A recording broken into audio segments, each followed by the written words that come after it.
Ça va faire 2 ans. Est-ce que ça va bien aller? Je le sais pas si ça va bien aller.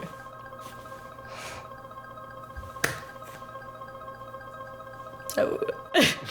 Penses-tu qu'en ce moment, en plus de la crise de la pandémie, il y a aussi une crise de santé mentale? Ah oui, oui, oui, oui. Ah oui, oui. Ah oui, oui, oui. Le 12 mars 2020, les médias québécois se penchent soudainement sur un petit virus encore pas très connu. Il y avait 13 cas confirmés de COVID au Québec. On décide d'annuler les événements de plus de 250 personnes. On savait pas dans quoi on s'embarquait. 2 ans de pandémie. Il y a eu des hauts. Et il y a eu des bas. En décembre dernier, on y a cru. On a créé un semblant de retour à la vie. On s'imaginait fêter le nouvel an avec notre famille, nos amis. Et puis, le virus est revenu. Ça a été un coup dur. Pendant le point de presse du 30 décembre, j'étais seul chez moi et je me suis senti profondément impuissant. J'entendais résonner les tic-tac d'une bombe à retardement. Une bombe qu'on a ignorée un peu trop longtemps, celle de la santé mentale. J'ai peur. J'ai peur. Les meilleures années de ma vie, peut-être. Me dire que ces années-là, je pourrais jamais les retrouver, c'est un peu dommage. Puis je sais pas comment je vais accepter ça dans le futur, mais j'aurai pas le choix. Je me rappelle dire à mes amis, je sais pas c'est quoi de l'anxiété, je fais pas ça. Puis la semaine passée, j'avais peur d'aller quelque part en auto. Je m'imaginais, pogner des accidents. C'est nouveau pour moi, là, comme... Je voulais aller sur le terrain, rencontrer des gens. 24 personnes ont accepté de m'accueillir chez elles et de témoigner devant ma caméra. Vous allez entendre des gens de 17 à 53 ans de la grande région de Montréal. Tous voulaient parler. Tous ressentaient le besoin de témoigner. Ces rencontres m'ont secoué. Bien que je suis pas d'accord avec tout ce qui a été dit, je respecte les opinions de chacune de ces personnes. Et s'il vous plaît, je vous demande de faire preuve de respect et d'empathie, vous aussi. Petit avertissement, cette vidéo peut être difficile à regarder. Vous n'êtes pas seul. Si vous avez des idées noires, s'il vous plaît, parlez à quelqu'un. Je vais mettre des ressources en description. Moi, je suis stagiaire en physiothérapie dans un hôpital sur une unité COVID-19 en ce moment. Il y a vraiment une grosse détresse, là, je dirais. C'est que tout le monde a besoin d'aide un peu. Il n'y a pas beaucoup de psychologues en ce moment disponibles. 1 an et demi sur 2 ans, en fait, j'ai été en dépression majeure, ce qui a fait en sorte que j'ai sombré dans l'alcool. Il y a eu beaucoup de répercussions. Je suis devenue super anxieuse. L'anxiété, j'ai commencé à faire de l'anxiété sociale, ce que j'avais jamais... vécu avant de cette façon-là. De la déprime, j'ai ressenti de la solitude aussi, de la déception. C'est une fatigue. Au début de la pandémie, alors que t'es relativement heureux puis t'as des passes difficiles, là, de plus en plus, t'es relativement triste puis tu te mets à avoir des petits moments joyeux, ce qui est un peu horrible, là, quand on y pense, là. Je l'ai trouvé rough sur le plan physique, sur le plan mental.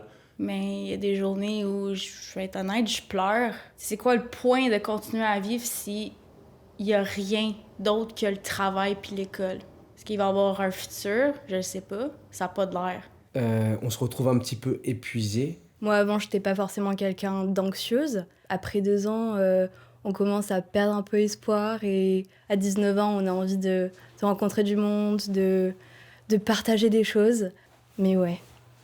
Oh, tout était démotivé, tout était au plus bas, là. C'est plus difficile d'être heureux, d'être joyeux, de se sentir vivant. Drainé psychologiquement, personnellement, là. Il y a beaucoup de désespoir dans l'air en même temps. C'est un peu déprimant à dire comme ça, mais... Parce que moi, je suis au début de ma vingtaine, 22 ans, c'est très peu. Puis j'ai l'impression que c'est gaspillé, j'ai l'impression que j'ai pas le temps de faire tout ce que j'aurais aimé faire. J'ai peur que je raconte pas à mes enfants qu'en 2020, il y a une pandémie. J'ai peur que t'as pas besoin de la raconter parce qu'eux-mêmes continuent dans ce monde-là. J'ai peur que j'ai pas besoin de raconter à mes enfants la pandémie parce qu'ils vont connaître la même réalité. Les jeunes, là, on fait beaucoup de sacrifices sur notre jeunesse, un peu, je trouve. C'est pas facile, puis je pense que j'aurais besoin d'une petite tape dans le dos. Moi, dans la dernière année, j'ai vécu le suicide d'une amie. Puis j'ai trouvé ça difficile de voir qu'à l'université, il manquait un peu de ressources. Je me suis inscrite à l'accueil psychosocial du CLSC de ma région. J'ai eu droit à un appel téléphonique d'environ 1 heure pour voir mon état. C'est 22 mois d'attente pour avoir des consultations individuelles à long terme. J'ai essayé d'avoir accès à comme un psychologue, puis mon médecin m'avait juste répondu « Ça sert à rien que je te mette sur la liste d'attente. Tu n'en verras jamais un. » Il n'y a pas aujourd'hui de solution miracle, mais ce qui est clair, c'est qu'il faut investir en santé mentale. Le 6 janvier 2022, il y a un texte qui est publié dans la presse qui est co-signé par 7 psychologues québécois. On y propose un plan concret d'investissement qui implique notamment l'embauche de 450 psychologues dans le réseau public. Parce que ce qu'il faut faire, c'est rendre le secteur public aussi attrayant que le secteur privé pour que tout le monde puisse avoir accès à de la psychothérapie. Mais là, vous allez me dire, Émile, l'argent, on le trouve où? Ben, ce plan est chiffré et nous ferait épargner en bout de ligne 228 millions de dollars en hospitalisation, en visite chez le médecin de famille, en médication, etc. C'est une obligation aujourd'hui. Si on veut attaquer des enjeux comme l'environnement, il faut avoir la disposition mentale pour le faire. Quand les filles, j'avais 2 de mes filles qui habitaient avec moi, quand les filles ont quitté, je me suis dit « Wow, la vie m'appartient, c'est la première fois que j'habite seule. » Là, la pandémie est arrivé le diagnostic de cancer. Et là, pendant la pandémie? Pendant la pandémie. Ça fait, je l'ai su en juin dernier. Ça vient avec un méchant goût de vivre parce que t'as un délai, là. T'as carrément un deadline. J'ai comme un gros besoin présentement. On dirait que je suis en crise d'adolescence. J'ai le goût, là, je comprends les ados qui flippaient. Là, maintenant, j'essaie de remonter. Ouais. Parce que ça me manque d'être qui j'étais. Ça te manque d'être qui t'étais? Oui, ça me manque d'être qui j'étais. Parce que j'étais heureux, puis j'étais content, puis la vie était belle, puis je me souciais de rien. On est vraiment enfermés chez nous en ce moment. Pourquoi? J'ai beaucoup de misère à m'expliquer pourquoi. On en parle énormément. À quel prix restreindre les libertés des humains à ce point-là pour une maladie qui, on va se le dire maintenant, fait assez peu de dommages pour les gens vaccinés globalement. Au final, qu'est-ce qui va peser le plus dans la balance? Est-ce que ça va être le risque d'attraper la COVID-19 ou d'être malade? Ou est-ce que à la fin, on va aussi avoir beaucoup de problématiques sociales, psychologiques à gérer? Je trouve que c'est justifié d'avoir des mesures, mais par contre, j'aurais aimé voir avec ces mesures-là des mesures qui peuvent aussi aider les gens à passer au travers. Les mesures pour la santé mentale, ils sont où? J'aurais pas pensé que ça arriverait, ça, après toutes les promesses qu'ils nous ont faites. Tu sais, fais-toi vacciner, tu vas plus vivre ça. Comme tu vas revoir ta vie après ça. Ça va peut-être être un peu selfish de ma part, là, mais faut penser à nous-mêmes maintenant. Malheureusement, c'est plus les autres. Ouais, je trouve que les mesures sont justifiables jusqu'à preuve du contraire. C'est sûr que là, ça commence à être lourd pour bien des gens. Là. Je comprends pourquoi il met les mesures. Mais je comprends juste pas pourquoi cette mesure-là, comme il l'a fait. Puis là, je comprends pas. Comme je suis tannée d'écouter mon ministre, là. Rendu où je suis, pour être très, très honnête, je désobéis. Je fais ce qu'il faut pour ma santé puis pour mon bien-être. J'exagère pas. Il aurait dû avoir un resserrement beaucoup plus serré. Il aurait dû avoir des mesures beaucoup plus serrées dès le départ pour contrer ça, je crois. Des fois, je trouve ça triste un peu, certaines mesures qu'on prend actuellement, comme si on mettait un peu tous nos œufs dans le même panier, des fois. Il faut en mettre de l'argent dans la COVID, il faut pousser la vaccination au maximum. C'est pas l'obliger, là, mais je veux dire, c'est peut-être pas au point où certains gouvernements ont poussé la chose. Avec l'annonce de faire payer les non-vaccinés, je trouve ça épouvantable. Ça va carrément trop loin, puis... C'est tout blanc ou noir. Arrêtons d'être blanc et noir. Il n'y a rien qui est blanc et noir.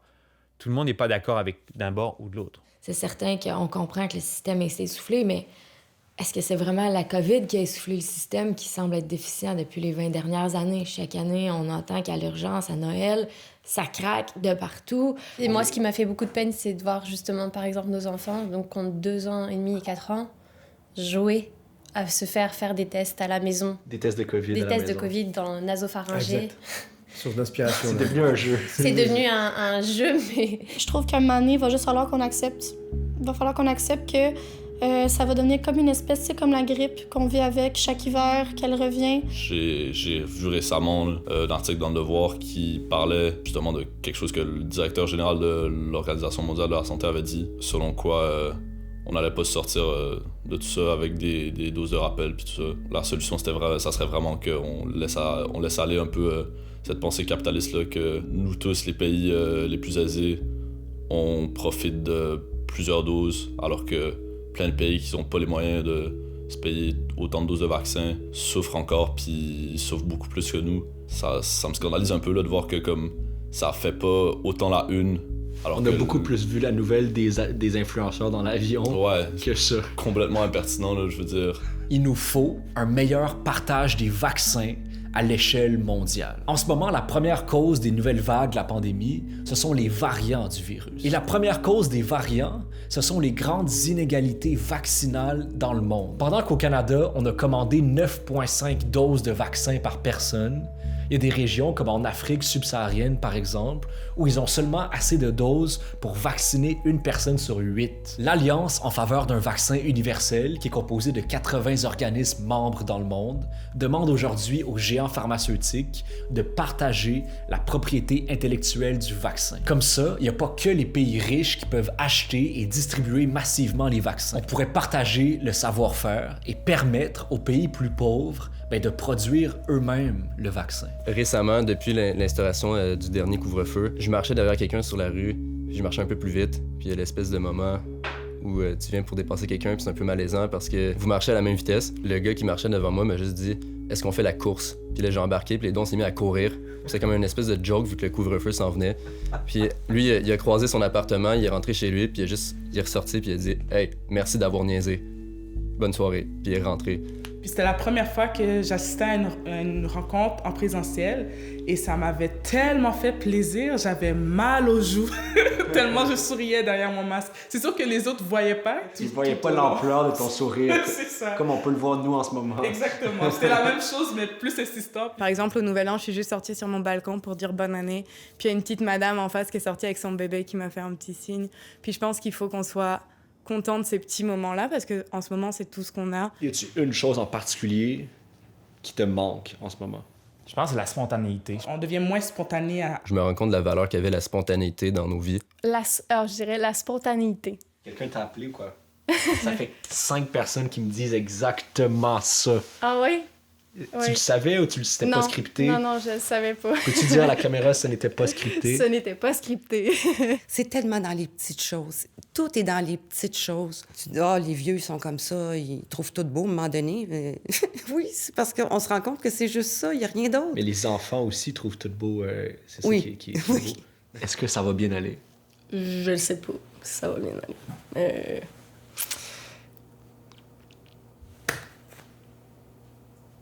Ça me fait rire, je pensais pas que j'allais être émotive de même, c'est bon. Ouais, je sais pas.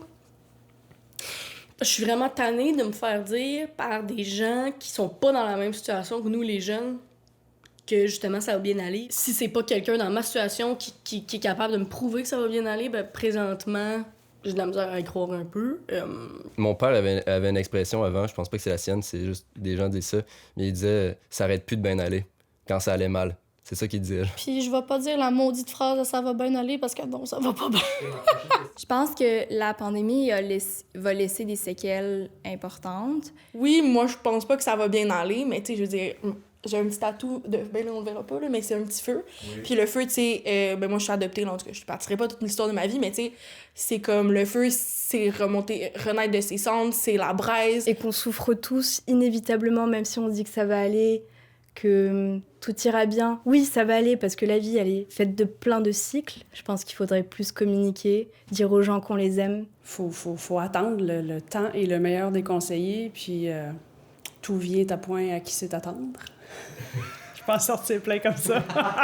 Ça va être une leçon pour nous apprendre justement à accepter le fait que ça va pas toujours bien, puis qu'il faut justement accepter que ça va pas bien pour finalement arriver à un temps où est-ce que ça va aller mieux.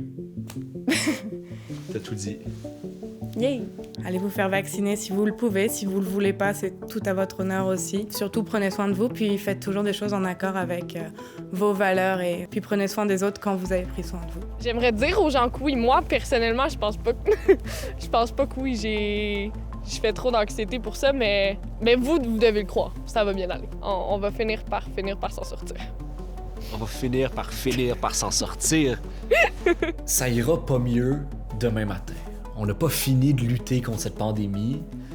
Ça va être difficile. Le système de santé est saturé. Le personnel soignant travaille d'arrache-pied et je les remercie et j'ai beaucoup d'admiration pour eux. Il y avait déjà des failles dans notre système de santé avant la pandémie. Un manque de ressources, un manque de personnel. J'espère qu'on saura remédier à ça une fois la pandémie terminée. Malgré le désespoir, malgré la détresse qui est universelle, j'ai rencontré 24 personnes qui avaient une lueur dans les yeux. 24 personnes avec qui j'ai pu rire, avec qui j'ai vécu un vrai moment de connexion humaine. On ne perdra jamais ça. On a besoin des gens. On a besoin de vivre et de rester en vie. Et on va travailler fort pour ça. Prenez soin de vous.